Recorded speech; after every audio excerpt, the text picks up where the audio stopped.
Къде сме? На видео фан-мита. На кой на фан-митинг сме? На Рая. Savannah scatters and the seabird sings. So why should we fear what travel brings?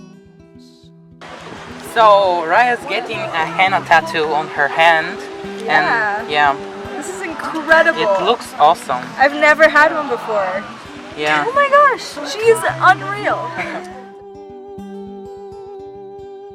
Terry Bliss. I think she just said what's up. Има най-голямата влог камера. И те вече могат да влогват без ръце. Първите влогъри, които влогват без ръце. Камерата левитира, дами и господа. Идвам от Хари Потър. Трябваше ли си оставиш ръката? Левиоса! Yes! Мислех, че ще изпусне камерата сега. Нашата магиосница. Аз не съм Хари Потър. магиосница. Не. Брат ми ходи. Хариет Потър. Хариет Потър. We all get each other. So. It's a final Една много известна ютубърка, казва се Рая, мисля, че всички знаете. Рая was here.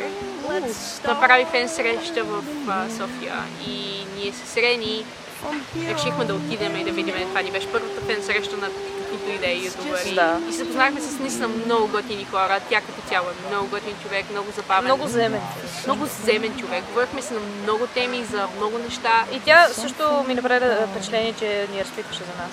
Да, Мисля, не говореше само за себе си, а питаше за нас какви примерно интереси имаме, кой с какво се занимава. понеже напоследък бяхме много заети с Рени, ходихме много почивки, все пак е лято и нямахме възможността да запишеме каквото и да е видео и не успяхме да кажем тази история. Искаме да им дадем шаут-аут на тези ютубъри, Които ще са в описанието, което знаете къде са. което няма да сочиме, че е надолу, защото всички знаем как се използва YouTube и къде е в описанието.